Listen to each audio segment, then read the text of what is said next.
Seahawks are back to their regular game week schedule. The Seahawks will open the 2023 season against the LA Rams on Sunday. Hi, I'm Osvita Maria for the CascadiaSports.net report. Some good news is that Devon Witherspoon is back practicing. Jaxson Smith-Njigba is back practicing as well and is likely to play on Sunday, and so is Jordan Brooks. I don't think that's a surprise, but they'll just wait and see if Brooks gets the start. While Pete said he's not at a pitch count, they're definitely going to monitor kind of his, his participation. And Brooks talked to us inside the locker room, and he said as much. So without further ado, let's hear from Pete Carroll, DK Metcalf, and Bobby.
The issue is that not everybody's played a lot.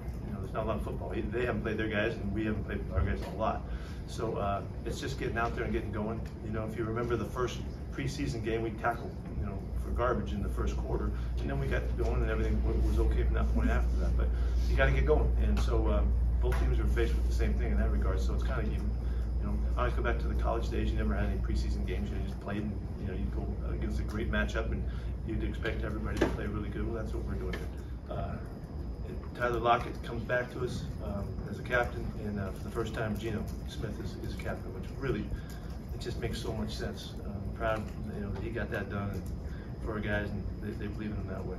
On the other side of the ball, B-Wags, is a huge pick by our guys, and Quandre Diggs will also be there. We have two guys on both sides on offense and defense. Really natural, great choices by us both O and D. On special teams, Nick Valor returns as a captain again. He's just been the guy for such a long time. He's been a great performer for us. And this year, for the first time, Jason Myers will be a captain also. So it's 6 fantastic leaders on this team. There's more guys besides them, but those are the guys that they selected, and it was clear cut and all that. And so I'm excited for those guys. I think it's humbling. It's a blessing. I really appreciate it for my teammates. Just being away for a year and coming back, and them still holding me in a high regard means a lot. I think consistency. I think the hunger for knowledge, and the people that I've surrounded myself with, whether it's business, health, things of that nature. I think I've had a lot of people help me throughout the course of my career, whether it's be on the football field or from my health perspective, and I think I just have a great team. I've worked with a lot of amazing people, and I'm really consistent on what I do. I have as many reps, so like before he got kind of thrown. Honestly, I just think it's just more so just being Gapstown and playing with each other. I think a lot of the guys, like first time playing with one another, it's really a feel thing. And so I think me coming back, I've been around Jordan for a while. I know he reads certain things. I know he does certain things. I've been around Jay Reed. I've been around a couple of guys up front, and so it's a feel thing. It's a trust thing. Trusting the guy's going to be where he's supposed to be, trusting I'm going to be where I'm supposed to be, And we've been building that trust since I got back, and I feel really confident about where we're going. Someone that like this is not a big deal. That's a extremely big deal, something that we should definitely applaud, definitely appreciate, definitely acknowledge, because that's not easy. Having that type of injury, coming back, being ready for the first game, because I think, when he got hurt, I don't think anybody thought that he's going to be ready for his first game. And to be in that position, looking great, moving great, it's an accomplishment in itself. So I really hope that we, as a world, don't just look over like that's an easy thing to do. I was just very excited. One, he's a familiar face that, has been here for a long time. And, just his energy, his presence, just him being the professional that he is. I mean, I was just happy to have him back, and, just somebody I can look up to and somebody who I know will keep me accountable. So just all those things just in one. But mainly I was just excited. Goal at the beginning of the season.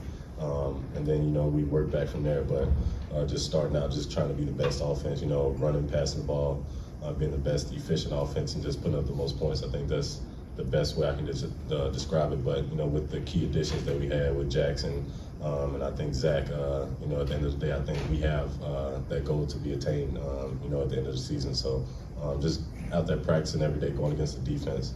You can see that we're going to be an explosive offense, and then the defense is definitely challenging us every day. So, we're going to be firing on all cylinders. I would say me and Ken we talk every day. And his locker's beside mine. So, and Jaxson just moved 2 lockers down for me. So, starting to talk to Jaxson more and more.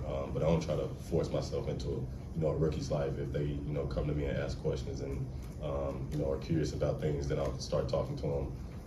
But one that really two people that stick out to me, Jake Bobo and Matt Landers, are 2 people that I really try to, I'm asking Bobo questions because it looks like he's open every play, and I'm asking how he does it after he ran 4.9. But Jake Bobo and Matt Landers are 2 people that are on my radar and should be on y'all. All right, so there you heard it, the B-roll, and as I said, head coach Pete Carroll, you heard that, DK Metcalf, and also Bobby Wagner, who, as we all know, played for the Rams last year, but now he is on the Seahawks sidelines. He will be on Sunday for sure. The practice report is as follows. Though Kenny McIntosh and Jamal Adams did not practice, McIntosh it's listed as a knee hamstring, and as we know with Jamal Adams, it is that knee. Limited practice participation. Dariq Hall, shoulder. Defensive end Mike Morris, and Pete said it. He needed it. This was a big kind of next 2 days for Morris, and I think it's good news. The fact that he's practicing, though it was limited. We'll just have to wait and see what that means for the next couple of days. And rounding out that injury report, Darrell Taylor, shoulder, so he's back practicing. And also, as I said, Devon Witherspoon, hamstring, good sign, he's back practicing. Cody Thompson with the shoulder, all kind of, trying to make their way back get cleared and be ready to participate in Sunday. Obviously, Adams, as we said, is not. And I doubt that, obviously, Devon Witherspoon will play on Sunday. But again, the fact is that, back practicing, back taking reps. That's for the other players. Seahawks will practice the next couple days, and there'll be an injury report out tomorrow and Friday. And so, really, we'll just have to wait and see what happens on Friday, because that usually is the last one that goes out to the league. So, from the VMAC in Renton, I'm Osvita Mariura for the CascadiaSports.net report.